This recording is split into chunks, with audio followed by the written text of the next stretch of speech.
thank you for joining us today on the Start With Heart podcast. Today we're very excited to have CJ Casciotta with us today. He is a husband, father, writer, speaker, media maker. I'm going to call him an identity ninja and a good friend of ours. Thank you for joining us today, CJ. Hey, thanks for having me, guys. Appreciate it. Well, so to kick us off, one of the questions, our first question that we want to ask is, when we say start with heart, what is the first thing that comes to your mind and why? I think identity. I think that word. I guess I'm an identity ninja. I think I appreciate that title. But when we talk about what the heart actually is and what flows from it, I think about this place that we don't conjure up, or we don't sort of manipulate, but it's something that's instilled and given to us, and we just have to operate out of that place. Awesome. That's great. Very cool. CJ, what's up? Yes, sir. Yeah, come on. California brother from another mother. West Side. Hey, so we know that you have recently wrote a book called Get Weird, correct? It's true. And we'd love to hear a little bit more about your heart behind that, the backstory with that, and the purpose of this topic. Yeah, I wrote this book because I was a weird kid growing up, and I think there's a lot of weird kids out there. I think actually we all start off as weird, whether we think so or not.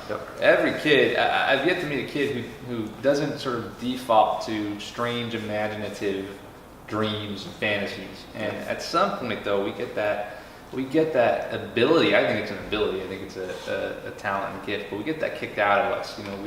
We're a little too weird, we're a little too strange, we're a little too out there. We start coloring outside the lines, and either it's a parent or a coach or a teacher, somebody in our world, usually when we're pretty young, kicks the weird out of us. And so I've been on this journey trying to get that back, trying to go on this treasure hunt for the imaginative fantasy land dweller that I was by default back, because I think that's what actually moves the world forward, is when we actually dare to color outside the lines and we start bucking systems and go, no, I'm not going to fall into the status quo all the time.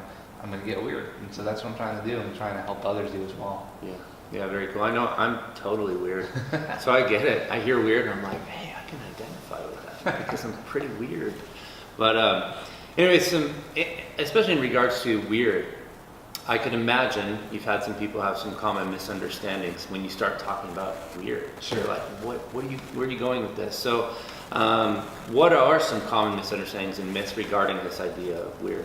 Well, I think that weird has become sort of this derogatory term. We deem something weird that we don't understand or that we want to kind of put down. And so, this is sort of, it feels almost like a cliche from a writer's perspective. It's like, the Oxford Dictionary definition of the word weird, but it's true. It's like I looked that up, and the definition of the word weird is one of the really amazing definitions is suggesting the supernatural. And so when I'm talking about getting weird or identifying what makes you weird, I'm talking about tapping into that supernatural sort of ability. And regardless of what you believe about the universe, spirituality, I think we can all agree, even from a scientific standpoint, that each of us are created with this unique sort of blueprint, this unique set of DNA that nobody in the history of the universe has been able to duplicate. And so, if that's true, what does that mean?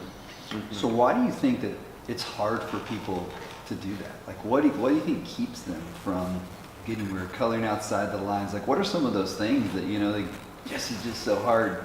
We're just conditioned to do the opposite. I mean, again, I thought I was kind of living in cliches a bit, after a while writing this book, like, fuck the status quo and, be different. And I've been careful not to do that. I'm sure that stuff has creeped into this book, but I've been careful since this message is so pervading, be different and all that kind of stuff. But every time I've been tempted to think, oh man, this has been said before, whatever, this is kind of too basic of a message, life has kind of surprised me. So I was in a bookstore with my 5-year-old daughter a couple months ago. I was right in the middle of writing the book, and we were in the kids section, and at this little sort of like table that was only a couple inches off the ground, they had this really cool like coloring book station. And I noticed there was a little girl, she couldn't have been more than 3 years old, like maybe barely 3, and she was coloring inside this coloring book, and she was coloring really, really well, like really neatly. And I'm like, man, that's actually, wow, that's very advanced. And then something a little crazy happened. She started coloring outside the lines a bit. It started getting a little wild. And I thought, I'm like, hey, that's cool, right on. But then I noticed that her mom is standing over her shoulder. And her mom, I kid you not, her mom says this, she goes, you've ruined it. You've ruined it. What is the matter with you? Why did you do that? Now you gotta start over again. And I'm sitting there going, first of all, I like removed myself and my daughter from like that whole section because I realized if I stayed there any longer, I was about to do like some co-parenting to the stranger, some ninja stuff. Yeah. But it just reinforced in me, like, no, like this is real. Like we get told by some authority figure or some peer at some point that coloring outside the lines is actually not okay, and it's different, and it's deficient, or it's wrong, and it's different for everybody. But I mean, there it was, right? Display a very real sort of example of what I think we all go through at some point. What would you say to the people who want to color outside the lines and want that it's okay to do that? Like, what would you say to those people? I mean, you have permission to do that. I have this thing that sort of towards the end of the book where if you look at any playground in the world right now, if you're driving past a playground, you can try this experiment. And in fact, it might seem a little creepy, like, you're just kind of stopping and looking at a playground. I don't suggest that. What I'm saying is, if you look at any playground, you look at the slides, instinctively every kid does the same thing right before they're about to go down the slides. They look to see if somebody who cares about them, usually a parent or a guardian, is paying attention to them when they're about to take a risk. And so what I say is go down the slides. You are seen, you are loved, you are cared for. You might not feel like it, but that's true, so just go do it. Go make it happen. Awesome, that's great, thank you. So one of the things that we like to ask, and it's 3 questions that we ask, all of our guests is, and I think we know, but we'd like to hear kind of where you're at with this is, what makes your heart beat the most? Wow, that's a really deep question. What makes my heart beat the most? I would say right now, poetry does. I'm kind of reclaiming. This is getting really deep, really fast, just so you know. Let's go there. But I'm reconnecting with that word and what it means, and how important it is.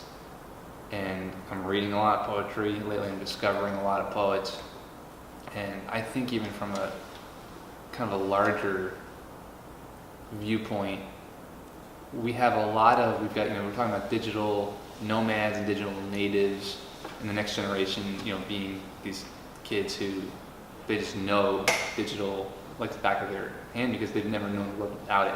And so we have these digital nomads, we have these digital natives, and I think what we need to make sure that we don't lose and that we cultivate are digital poets, are people who can take technology, can take the hardware and translate it and interpret it in a way that moves our hearts, that sparks empathy and kindness and imagination. And so this idea of poetry, of language, of taking the data and mashing it up and translating it and inserting the heart into it is just something I'm really,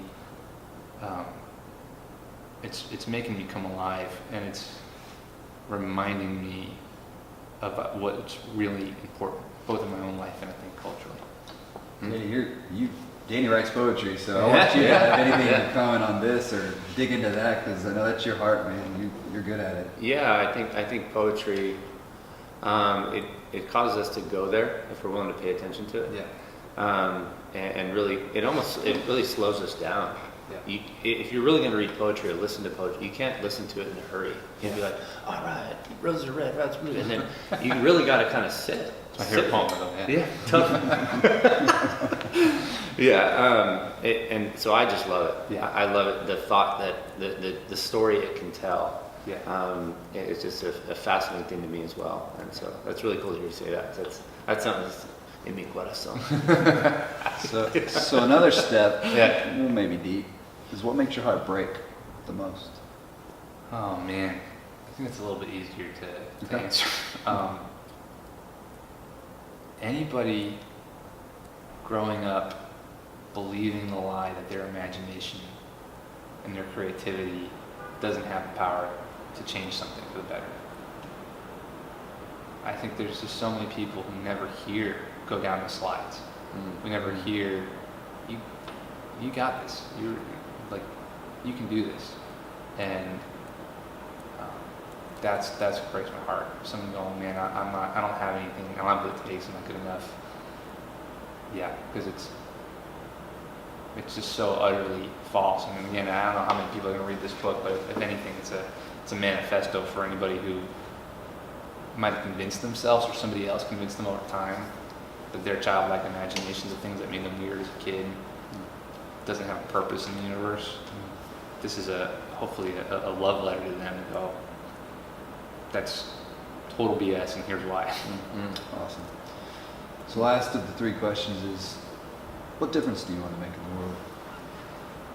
Kind of dovetailing out of that is I really kind of mean it my personal mission to help people, and really from the youngest age possible now, discover that their imagination has the power to change things for the better.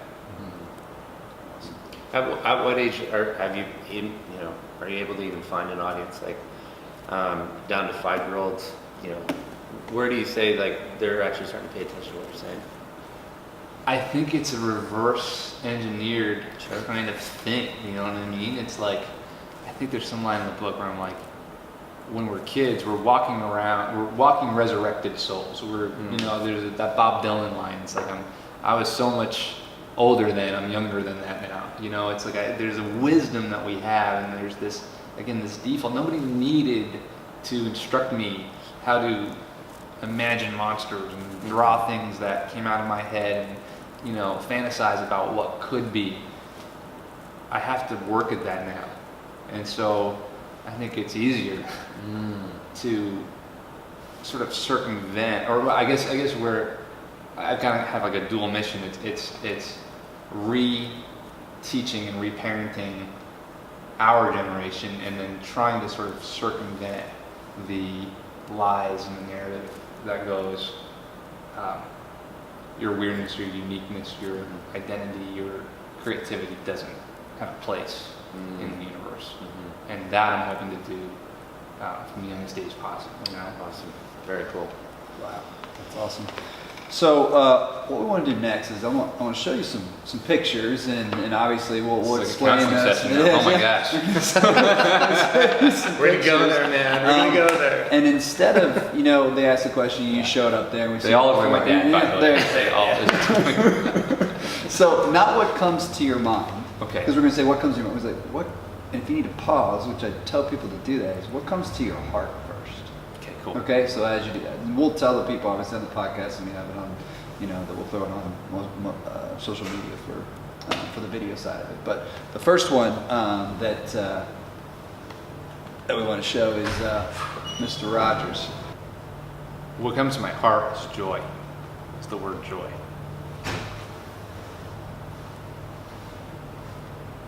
And anything else you want to share?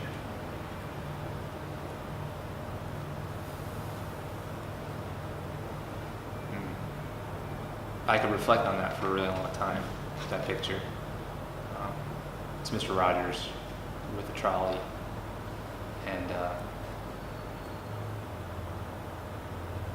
I want to embody the way he saw the world. He was really good at balancing this kind of holy injustice, or this holy discontent, with this pervading optimism. And I think my spur of the moment definition of that. If you were to draw a Venn diagram of those two things, it would be joy. That's great. Excellent. So next picture, is just coffee cups. People just a whole bunch of coffee cups. It's the first thing that comes to your heart when you see the community, coffee. Yeah, I was going to say the word, I love the word communion lately. Mm-hmm. I think it's just a really beautiful word. I think it's gotten hijacked by religions and, different institutions, but I think communion is such this ancient sacred word that we can find it in so many places if we're willing to slow down enough and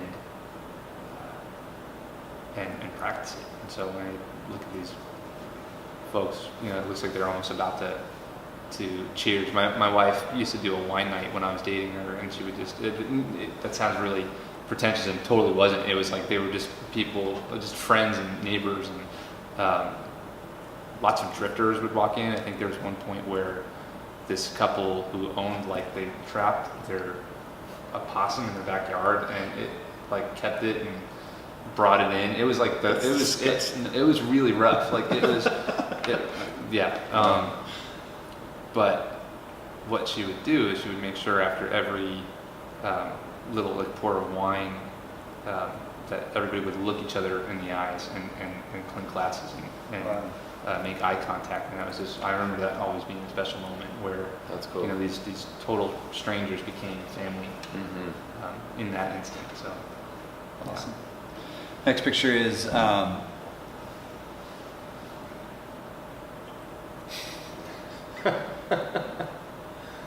Jim Henson. Some of these are my pictures from Instagram, and so that was a really cool moment for me. This is a picture of Jim Henson holding Kermit the Frog up, but it's an installation that was in a museum of puppetry in Atlanta, and it's when. So I did this speaking gig in Atlanta. My wife and I stayed there for a couple of days, and we were about to drive home, and it's one of those things where we're driving down the freeway, and I see a billboard for Jim Henson exhibit at the Puppetry Museum in Atlanta. I just kind of turned around and I'm like, babe. And she was just like, all right, and we just turn around, and it just that understood. Okay, all right, okay. And it was great. I mean, I was like a kid in a candy store. I think it's still there. It's an exhibit with a bunch of original Muppets from the Muppet Show, and kind of chronicling his life, and a bunch of his drawings and sketches and everything. And that was a very that ended up being a surprising, sacred couple of hours for me, as I just kind of felt very connected to this, this guy that he's been a hero of mine since I was a kid, and so just watching some of the stuff that I've seen on the screen up close and really, reflecting on it. I mean, I was in heaven, and it sent me home, as you can imagine, just super pumped to, and super encouraged to continue some of the stuff that's been percolating inside my heart. Awesome. Do you have a favorite Muppet? Yeah, gosh. I love them all for different reasons. Man, I kind of go in between. So I feel like I'm most like Kermit because I'm kind of keeping everything together. And sort of, a little bit uptight, at times. But I love Animal because Animal's like my spirit animal. I think Frank Oz, who created a character in so many ways, voice and also in hand acting puppetry. I think he described it at one time. Animals is pure sex. That's all he is. When I think of when I'm getting to this character, that's all he is. And so, he's great. That's awesome. Spirit animal. So this next one, talk about imagination, is it's a picture of, I believe, CJ when he was using that imagination to be Zorro, correct? That's clearly Zorro. I mean, without the mustache and stuff, What happened to the Zorro brand, by the way, the Zorro franchise? That thing needs to come back. Man, Zorro was such a cool character, and so I wanted to be him when I grew up. And there's me in Zorro outfit and black sweatpants and black sweatshirt and cape, and then of course your Nike sneakers, which is I think the original shoe of choice for Zorro back in the 1800s, wherever he was around. And what's really cool is there's this cool like flash of that's I think like a camera sort of. This was like a film camera sort of thing, but it looks like like I don't know, like cool like zapping powers coming out of my hand. It is. And I look back on that, and I think of like how well, what am I supposed to do? A word that's Heart. connect to my heart. Yeah.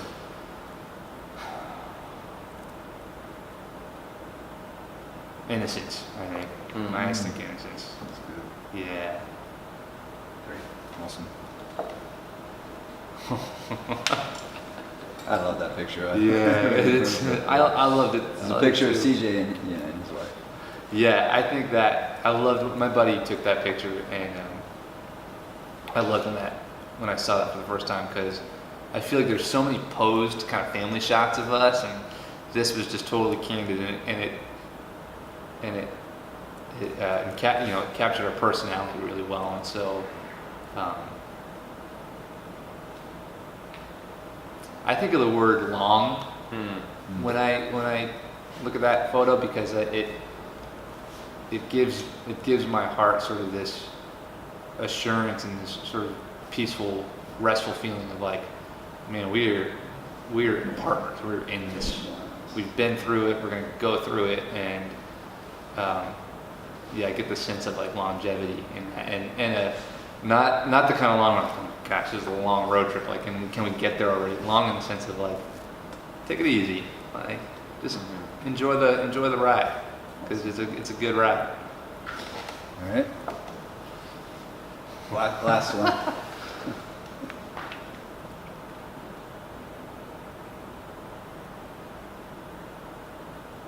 Gratitude. I mean, just thankfulness. You know, it's me and my two kids, and it was a couple of days after our second one was born. So, yeah, and for whoever's listening, like, I feel like there's such a randomness to being a parent and having a family, and in the sense where it's like there's nobody can be good enough or bad enough to have something good or bad happen to your kid. I remember when my daughter was born, I went outside to get a cup of coffee. My friend was waiting for me at the lobby. We had this pact with each other. We both having kids at the same time. We're like, okay, you and I are going to get each other coffee when we find out that that our wife's in labor. And so I'm pressing the elevator door down. The elevator door opens. As it's opening, this whole entire like team of a doctor and a nurse and a dad and this newborn from like across the hall rush in on a gurney. The doctor looks at me in the eye. He goes, "We're going to need that elevator." I go, "Absolutely, go for it." The doors are closing. The nurse is consoling the dad, going, "Hey, sometimes stuff happens. It's going to be okay, whatever." And I'm like minutes away, like from having from having my kid, and I just go, I don't know what's about to happen. And it's this lesson in I feel like and I've only been a parent for a couple of years, 5 years or so, but the one little microscopic nugget of wisdom I can give, and it's not even wisdom, I think it's just truth. It's like you're just not in control. It's just every day is a lesson in going, yeah, well, I can't control this, and so again, if that's true, then what does that mean? Wow, that's good. We'll bring it around now to, and thanks for sharing your heart with us. Those like deep moments. It's great. I love it. What would you say is the greatest threat and obstacle to weird living and thinking?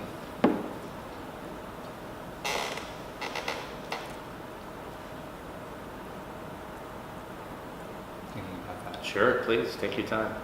I'll just sip on water. I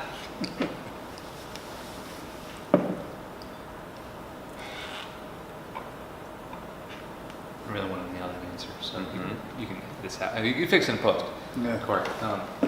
The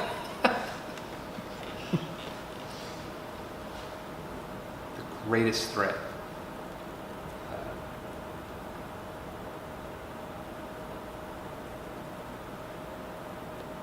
inequality is the greatest threat, I think. I mean, you say that, are you speaking to like a value, like a human value? Yeah. I think when you start either intentionally or what's the word? Not unintentionally, but circumstantially giving some people a shot and regulating other people or relegating other people to this notion that, well, they just missed out or they don't have what it takes or they're somehow deficient by nature or what have you. I think we're all weird. This is not, I was really careful. I hope I nailed it to put the message out there in this book that this is not, the title's kind of false. It's like, you can't get weird. You are weird. Yeah. And so what are you going to do about it? And so that's why I think there's a lot of kids, there's a lot of grown-ups walking around truly believing that they're not created with unique worth. And I want to try my little couple of years here on earth, this little combination of dust and soul that I am. I want to try and tell as many people and convince as many people that's just not true. So how do you recharge your heart and keep the weird mojo rolling? Yeah, like, what is that? How do you do I that? go to Weird Ninja class, or I get in Ninja class. No, you can sign up at Silence and Solitude. Silence and Solitude. For me, that's it.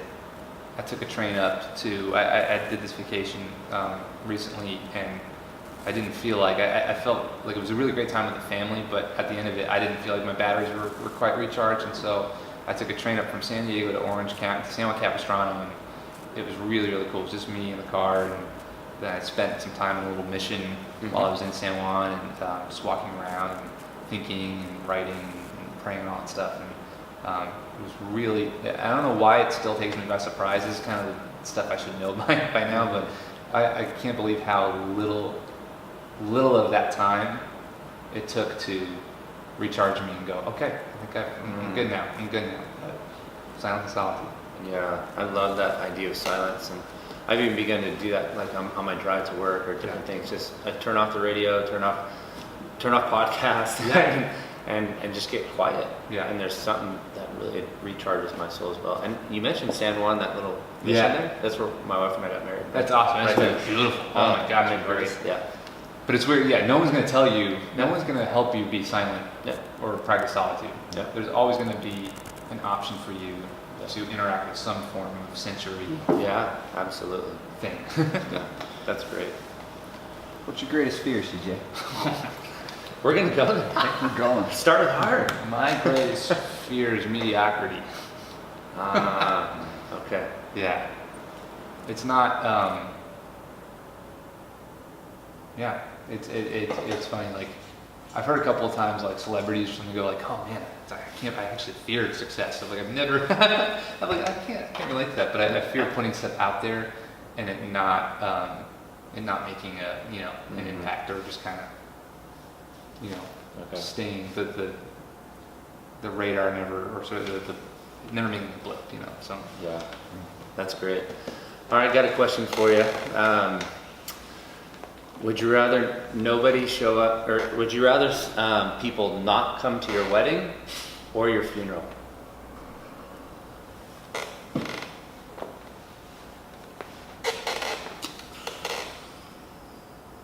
I want my funeral to feel like a wedding. Nice. Ninja. And so I think weddings are pretty fun. Yeah. My wedding was awesome. It wasn't even awesome just because it was like, all the reasons it's supposed to be the best day of your life. We put on a kick butt party. Yeah. It was really, really fun. I love it. And I would go to that, any day of the week. And so. A few more fun questions. What's your favorite cereal? Super important. Oh, dude. Okay.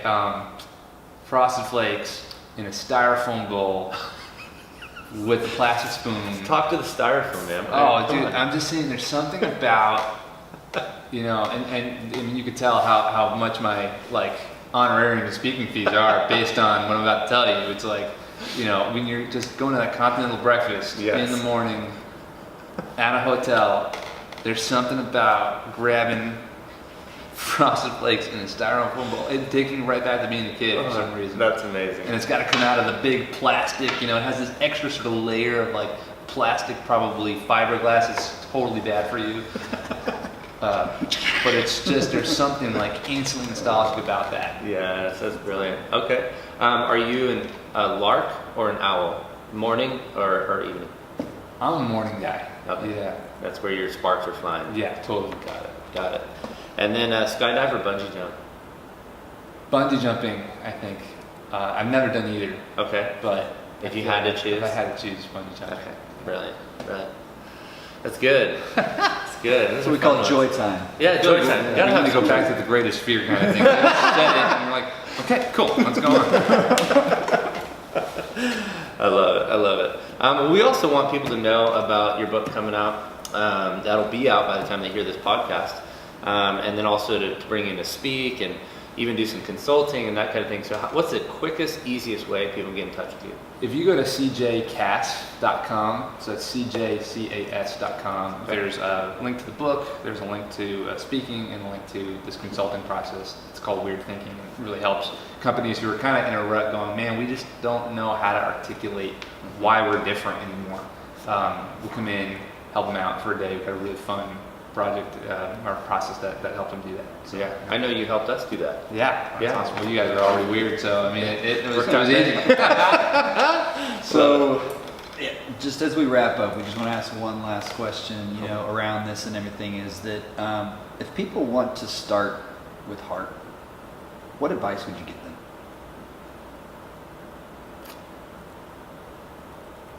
Well, I think that is good advice to start with heart, because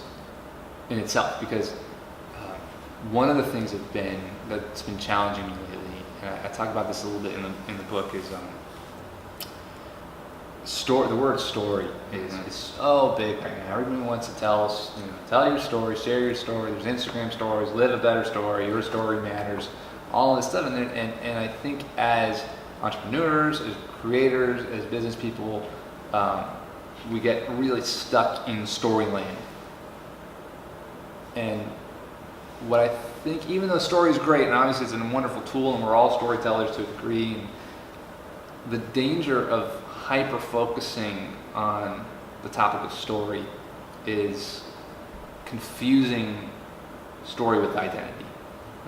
Confusing your narrative, your biography, with who you really are. And if you think about it, the greatest story in the world that you could possibly think of, your favorite movie, the best it can possibly do, the greatest thing it can achieve is illuminate, hold a candle to either who you are or who you're becoming. Like you walk out of a movie, you're like, man, that's a great movie. I love that movie. Yeah, it's because it pinged something that's stirring inside of you. It didn't write those things in you. It just illustrated those things. And so while you can manipulate your story, while you can kind of change the parts, when you can omit things, when you can add things, your identity is something that's been pre-installed, right? It's who you are before the world kicked it out of you.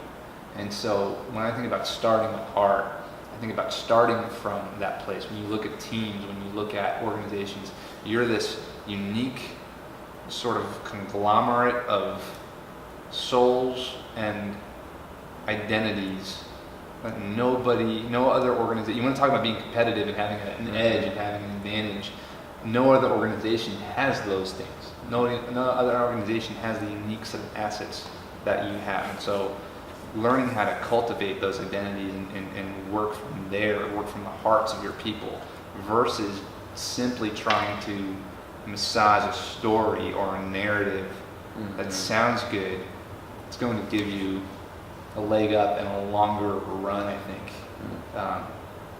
when you're in this game of trying to put something worthwhile and of value out there in the world. That's great. Well, thank you so much, CJ, for joining us today, man. It's just been a blessing, and we love everything that you're doing, and we're so excited for your book, and so excited for everything that you're doing in the world. It's just really, our hearts, and we're inspired by you. We love where you're going.